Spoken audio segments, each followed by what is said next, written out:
Okay, some of these games were on the previous video I sent you, so I won't go into depth. Camel Up is still my go-to for funny, large, up to 7-player. Bet on the camels. The camels are doing crazy things as they race. One's on top of the other. Who's going to win moments? Wavelength is a great party game. Think like whatever group you'd play Taboo with. Play Wavelength instead. It's great clue giving, dial it in, are you on the same wavelength kind of thing. So Clover, smaller groups, cooperative clue giving game. Enjoy that one. And then Welcome to Your Perfect Home is a flip and write. So you can play with, anywhere from 1 to 100 people, because everybody just has one of these sheets and you flip over each of the 3 cards and then they choose which of those homes are they going to put onto their real estate map, and they're trying to get their homes to score at the end of the game. So this is a nice kind of laid back, you can talk while you play, but it's got a good puzzle to it. It's been a solid one for me. If you enjoy it, then there's Welcome to the Moon, which has different maps that you're playing on with different rules for each one, and that's a good one to play through as couples and see at the end of the eight game voyage who scores the most. Wingspan is also on the previous video, and that is still super solid, good for kind of less gamey people, because the art on the birds is just so excellent that it's enjoyable either way. And there's only 4 things you can do on your turn, so you don't get, all mixed up in what should I be. You're either going to play a bird or go get some food or lay some eggs or find some more bird cards. And then there's an old game called Bonanza that had bad bean art, and they've re-released it as Bonanza Dahlias with great art. So that's enjoyable too, especially if you're trying to get the gals in the game and they like looking at pretty flowers. It's a card game, which is much more approachable for some folks, where you're, 2 cards come up on your turn and you either trade them or plant them, and then it's someone else's turn and you're dealing with them, trying to get dahlias of the same type and harvest them for coins, etc.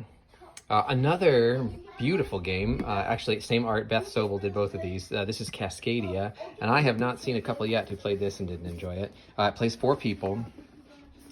And you've got the super simplicity on your turn. You're just going to pick one of the 4 available terrain tiles, and then there'll be an animal that comes with it, and you put it into your terrain. So you drop the tile down wherever you want and put the animal on one of the matching spaces.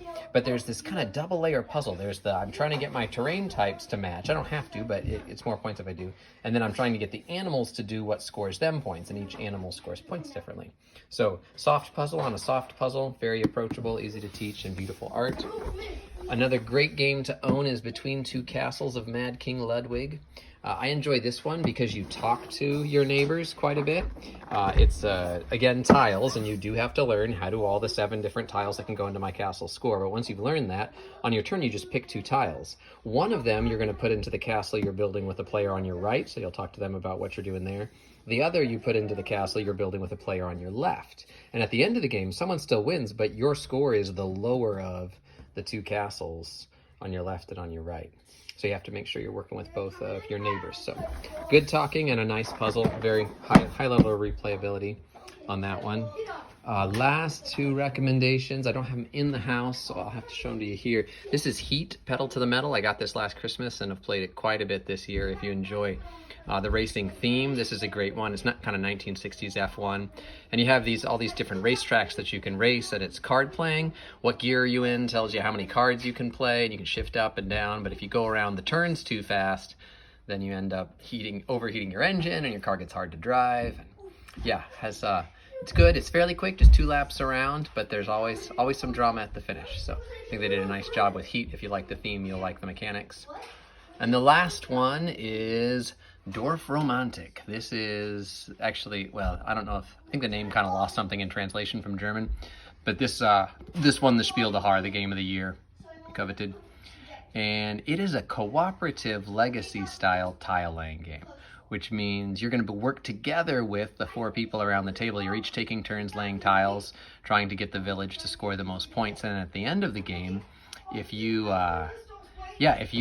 look at what your points are, how many points you score tells you how many of these little boxes you get to check off, and then you'll go through and you'll unlock box 2, and there'll be more stuff in box 2, which changes the game, and then you play again and try to get more points, and you work your way through these little pathways to get more stuff. And the puzzle itself is solid, and I feel like the layout of how they add things to it has made it really fun, and we've been going through it with a couple lately.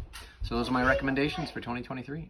Except that I forgot to say Robo Rally. This was re-released by Renegade Games, and this one is full-on programming hilarity. You have this factory floor that you're all traveling through, trying to get to all the flags in time, and you have program cards you put down. Go straight, turn right, go forward 2, make a U-turn.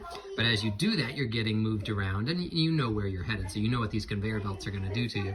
But then somebody pushes you on the 3rd register or something, and you end up not where you thought you were, and you're running through a laser, and you're taking damage, and yeah, it's great, especially if you have 4 or 5 people, so enough robots on the factory floor to make things crazy.